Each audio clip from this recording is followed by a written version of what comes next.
Je vais lâcher, voilà, je bouge ma hanche, ok, là le grip il est super fort, il va y avoir énormément, vas-y enlève ta main, essaie de bouger un peu, c'est très dur pour lui, ok, et moi je vais avoir des opportunités, d'accord. Bonjour, je m'appelle Thibaut Olivier, je suis professeur du jiu-jitsu brésilien au Cercle Tissier à Vincennes, ainsi qu'au Gokudo. Je fais du jiu-jitsu depuis plus de 20 ans maintenant, j'ai commencé en 1996 à l'époque des premiers UFC, Ultimate Fighting Championship. J'ai fait pas mal de compétitions au niveau national, international. Et je suis actuellement en train de faire la transition et de me concentrer plus sur la partie enseignement que sur l'aspect compétition. Voilà. Les deux jambes en arrière, d'accord. Par contre, ce que je peux faire ici spécifiquement quand il a cette jambe-là, c'est de venir attraper ici sa jambe avancée. Je mets le pied sur sa hanche opposée, je lève mes hanches. Et je viens Ce qui m'a attiré dans le jiu-jitsu brésilien au départ, c'est l'aspect réaliste de la discipline.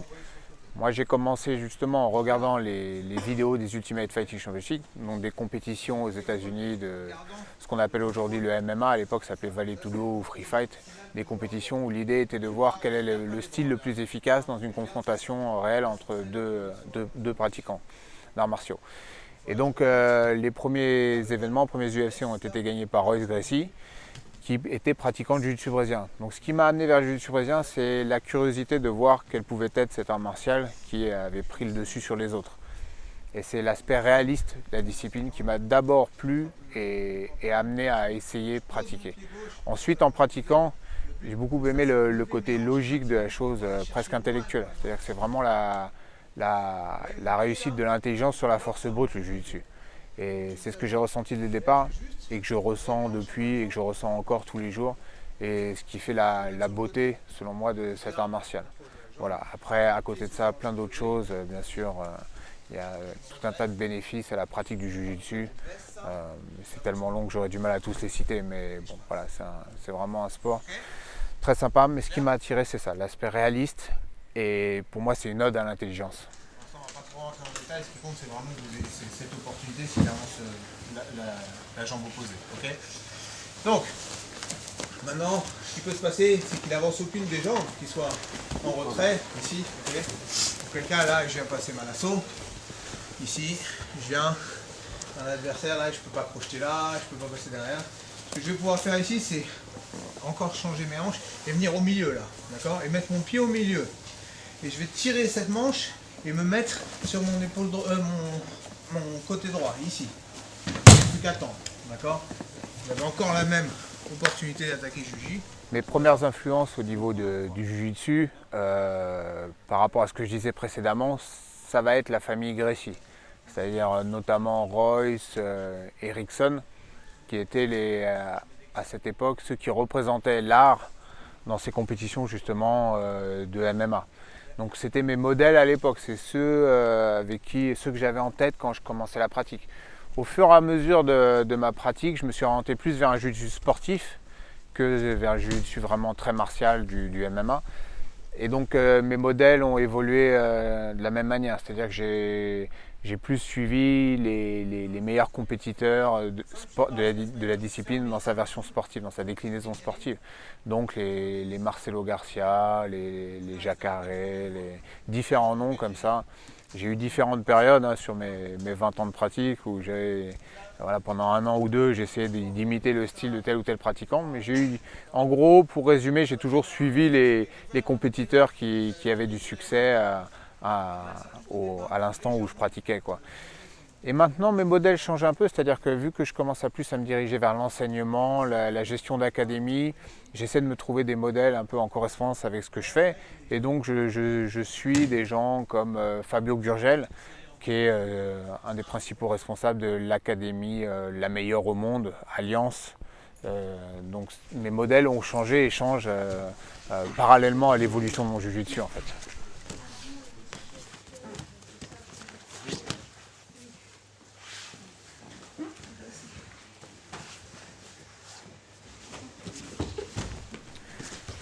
La compétition dans le jiu-jitsu brésilien m'a apporté énormément de choses. J'aurais du mal à dire à quel point ça a pu influer sur ma personnalité ou sur ma vie de tous les jours. Mais faire de la compétition en jiu-jitsu et dans d'autres disciplines martiales, je pense que c'est un peu la même chose. C'est un petit peu le moment de vérité. Donc c'est se mettre un peu de stress, un peu de pression, tester ce qu'on pratique ou même ce qu'on enseigne. Il y a un moment où voilà, on est obligé de le confronter au réel.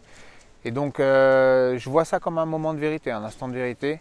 Et aussi un moment où on essaie un peu de se dépasser soi-même. La compétition, c'est contre un adversaire, mais c'est aussi et d'abord contre soi-même. Puisque justement, cet instant de vérité va montrer là où tu es fort, là où tu es pas fort, tes faiblesses, etc.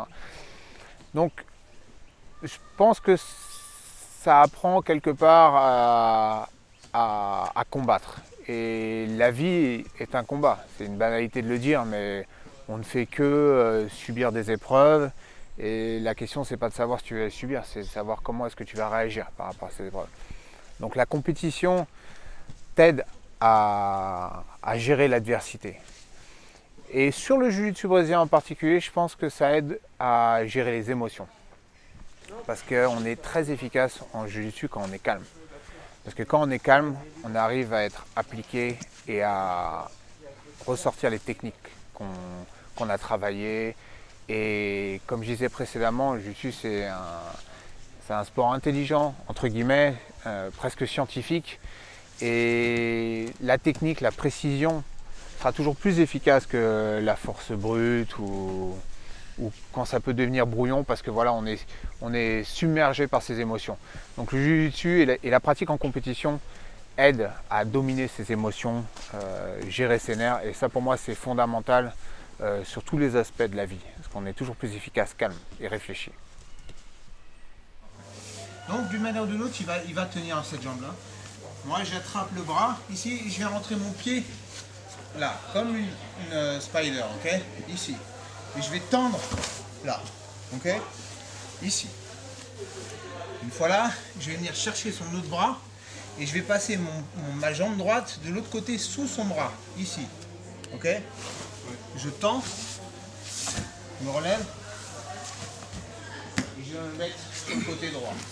Là, ça devient très compliqué pour lui, ok, parce que je contrôle ici ses jambes, je ferme ses hanches, donc main droite au col, main gauche ici, là. Là, c'est vraiment difficile pour lui de bouger, ok. Une fois là, je vais tendre mes jambes et je vais passer sur le côté, d'accord. La manière dont j'aime m'entraîner en jiu-jitsu, c'est de voir ça comme un jeu d'échecs et d'étudier des sorties, des défenses, etc., de nouvelles gardes, de nouvelles manières de combattre. Ça fait 20 ans, plus de 20 ans que je fais du jiu-jitsu. Pour ne pas m'en lasser, c'est vraiment qu'il y a cet aspect-là qui fait vivre la pratique de l'art. C'est-à-dire que c'est un sport qui a cet avantage d'être en évolution permanente. Un cours aujourd'hui de jiu-jitsu brésilien n'a rien à voir avec ce qui pouvait être il y a 20 ans ou il y a 10 ans. Le sport est en perpétuelle évolution. Des nouvelles gardes sont développées, des nouvelles manières de combattre. Et ce qui est très intéressant, c'est justement de voir quelle réponse je vais pouvoir donner à ça par rapport à ma morphologie, par rapport à mes avantages sur d'autres adversaires, mes faiblesses. Et ce travail de recherche est fait au niveau mondial, quelque part au niveau de la communauté actuelle des pratiquants de jiu-jitsu, et est fait également individuellement en prenant en compte tous ces paramètres personnels que chacun a et qui forcément sont différents d'un pratiquant à l'autre. Et c'est vraiment pour moi fondamental cet aspect de recherche de son jeu, de faire évoluer la discipline. C'est vraiment quelque chose de central dans le jiu-jitsu brésilien et qui fait que pour moi c'est un des arts martiaux dont il est le plus difficile de se lasser, parce qu'il est très vivant.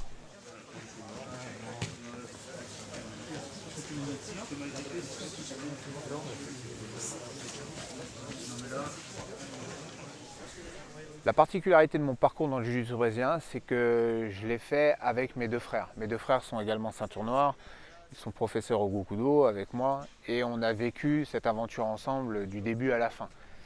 Et cet échange que j'ai avec mes frères au niveau technique m'a beaucoup enrichi, je pense les a enrichis aussi, et est très intéressant et c'est quelque chose de vraiment particulier qui je pense, a déteint sur notre pratique, sur nos jujitsu, à l'un et à l'autre et aux autres. C'est-à-dire que j'ai pas vraiment le même jeu que mes deux frères. On a chacun un jeu bien différent, en ayant eu pourtant le même parcours. On a eu les mêmes professeurs, on a fait quasiment les mêmes compétitions, quasiment au même moment. Donc on a un parcours et une morphologie relativement similaire. On est dans la même catégorie de poids tous les trois, on fait à peu près la même taille, le même poids. Et pourtant on a des jeux différents. Alors, peut-être que, par exemple, mon frère Maxime, qui était petit quand moi j'ai commencé, il avait 12 ans quand moi j'ai commencé, je devais en avoir 18, un truc comme ça. Peut-être que lui, à cette époque-là, a dû développer un jiu-jitsu plus en défense, en contre-attaque, par rapport à moi qui était plus puissant physiquement. Et du coup, c'est orienté vers une branche du jiu-jitsu différente. Moi, j'avais un jiu-jitsu très offensif, très agressif, très vers la soumission, que j'ai encore aujourd'hui, je pense. Et lui, plus un jeu en contre-attaque, en défense, plus voilà. Donc en fait, c'est difficile de savoir et d'expliquer pourquoi est-ce qu'on a nos jujitsu différents aujourd'hui. Mais je pense que ce genre de choses peut peut-être nous aider à le comprendre. En tout cas, c'est intéressant de voir que ce sport, cet art martial, permet une personnalisation des styles. Je pense que ça aussi, c'est quelque chose qui fait qu'on ne s'en lasse pas. Voilà, on peut vraiment personnaliser son jeu, son style.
Comme ça, tu vois, donc c'est toujours bien attaqué. Là, comme il est, c'est dur pour lui de résister, quoi. Parce que comme je te dis, si tu as bien tenu le bras, il va sentir la jambe partir. Tu sais, le terre, j'ai vu attraper et ramener lui dans cette position, c'est très dur. Non, l'autre, oui, c'est dur. Mais par contre, si j'y ramène, il n'est pas bien là-bas. Ouais, voilà. On dit souvent au jiu-jitsu brésilien que le passage à la ceinture noire, c'est le début d'une nouvelle étape, un recommencement. Et c'est comme ça que moi, je l'ai vraiment vécu. En plus, ça a coïncidé avec l'ouverture de notre académie, notre prise d'indépendance. Donc il y a eu aussi le fait de devoir gérer, être professeur et être combattant. Donc devoir montrer que ce qu'on enseigne, on y croit et on arrive à en démontrer l'efficacité en compétition. Et c'est vraiment un recommencement, un début des choses sérieuses, quoi, la ceinture noire. C'est comme ça que moi je l'ai vécu en tout cas, vraiment. À son pantalon, ici.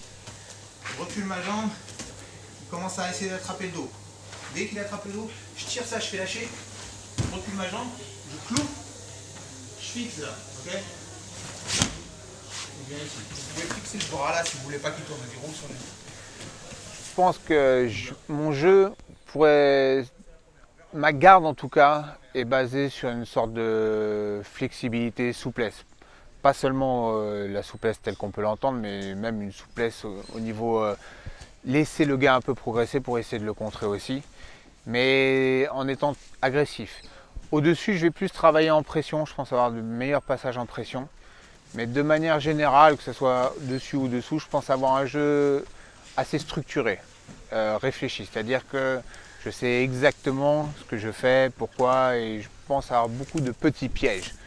Et souvent on fait l'analogie avec un jeu d'échecs et pour moi c'est pareil, c'est-à-dire que j'ai une sorte d'embranchement assez clair de ce que je vais faire, des pièges qu'il va y avoir et des erreurs dans lesquelles mon adversaire peut tomber. Je pense que voilà, de manière générale, je dirais de mon jeu qu'il est structuré. Voilà. Là et là. Tu fermes tes coudes. Du coup là, il peut pas. Des fois quand t'as le bras, le gars il va se mettre la tête comme ça, il va commencer à faire de la garde inversée, sentir un peu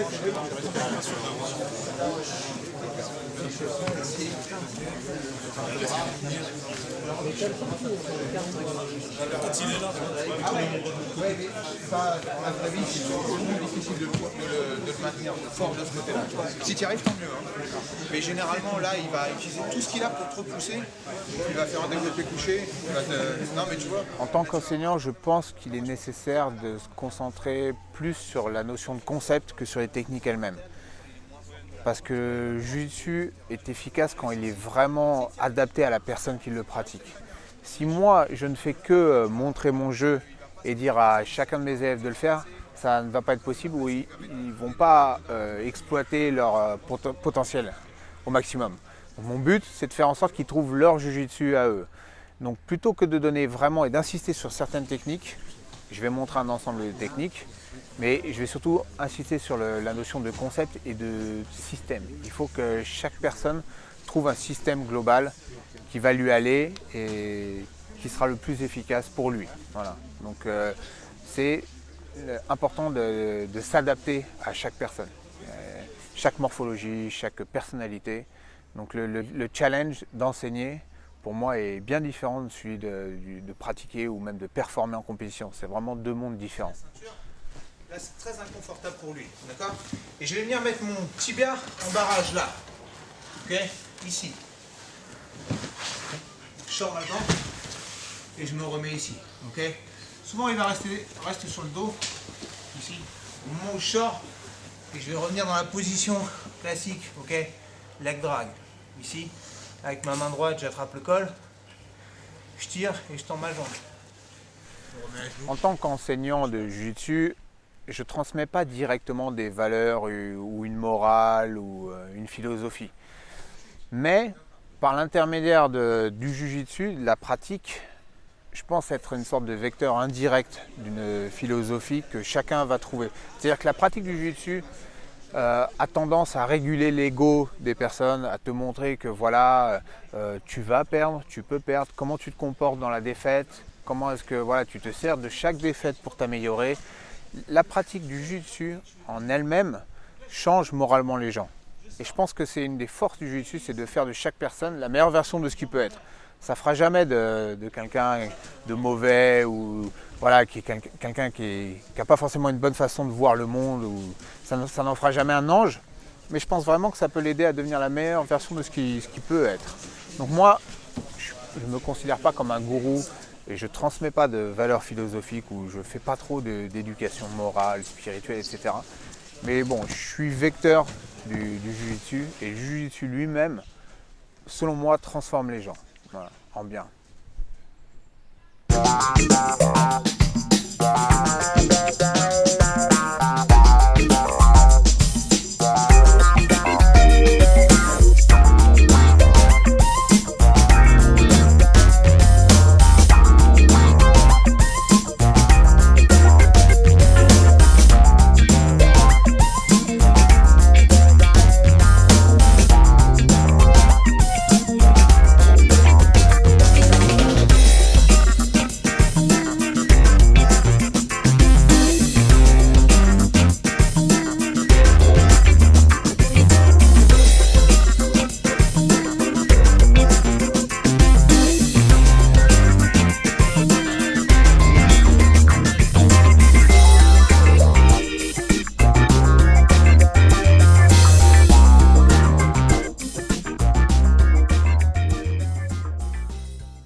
considère personnellement comme un pratiquant de gi.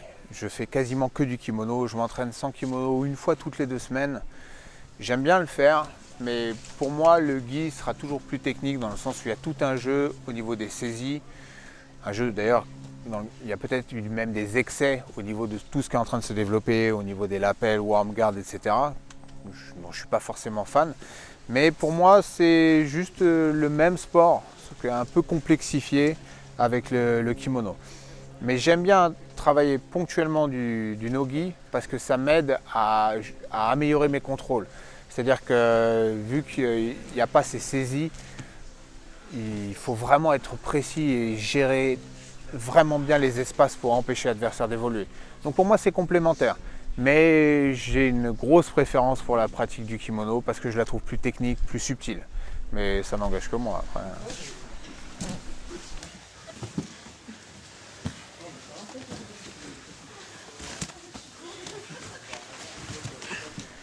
J'ai commencé le jiu-jitsu donc avec l'UFC. À cette époque-là, le jiu-jitsu brésilien et le MMA c'était très lié. C'est-à-dire qu'on avait en tête de faire du jiu-jitsu pour savoir se battre.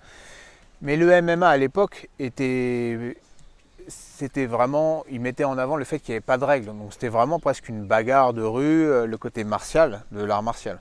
Aujourd'hui, le MMA est devenu une discipline à part entière et un certain nombre de règles, des rounds, etc. qui ne favorisent plus du tout la pratique du jiu-jitsu brésilien ou grappling. Donc ça s'est complètement décorrélé et le jiu-jitsu lui-même a évolué vers quelque chose de très sportif avec des techniques qui ne seraient plus du tout adaptées. Donc pour moi c'est 2 mondes différents. Maintenant le MMA pour moi ne représente pas non plus qu'une confrontation entre 2 personnes, voilà, en combat singulier, 1 contre 1 à main nue. Le MMA il y a des règles, les gens dans la rue sont souvent en habit, etc. Donc le jiu-jitsu dans une confrontation de self-défense, pour moi le jiu-jitsu a encore toute sa place. Mais le MMA est parti dans quelque chose et qui ne se rapproche pas non plus de ce qu'est la self-défense ou la confrontation réelle. Donc pour moi c'est décorrélé, mais forcément si on veut faire du MMA aujourd'hui on a besoin d'avoir du sol. Donc malgré tout c'est indispensable d'être fort en jiu-jitsu ou grappling. Voilà. Côté gauche. Et je vais rentrer mon genou droit là. Et recomposer. D'accord? Ça va pas être aussi fluide que ça parce que le gars va mettre beaucoup de pression. Donc je vais reprendre centimètre par centimètre. D'accord? Je sors la main, passe ici. Là, je viens sur le côté. Ici. Ce qui fait que là, je lui mets quand même, je le baisse ici et je me crée un espace. Okay? J'ai du mal aujourd'hui à dire l'importance que le jiu-jitsu a pris dans ma vie. Parce que tout s'est mélangé, tout est lié plus ou moins au jiu-jitsu. Comme je disais, j'ai 2 frères en plus qui sont pratiquants, donc je ne fais que vivre dans cet élément et ça m'a apporté énormément de choses. J'aurais du mal à dire ce que je serais aujourd'hui sans le jiu-jitsu, mais c'est quelque chose qui est voulu, c'est pas quelque chose que je subis. Et je suis content aujourd'hui de pouvoir vivre ça pleinement. Et c'est une passion et quelque chose qui guide ma vie. Donc pour la suite, j'espère juste pouvoir réussir à faire la transition complète entre le compétiteur, pratiquant et le fait de devenir professeur, gérer une académie et continuer d'une manière ou d'une autre à vivre jusqu'à la fin avec le jiu-jitsu en parallèle ou dans ma vie comme passion, comme métier, comme fondement de ce que je vis, de ce que je suis, quoi. Donc c'est juste continuer comme ça et c'est ce que je me souhaite en tout cas, continuer de vivre avec le jiu-jitsu à 100%, quoi.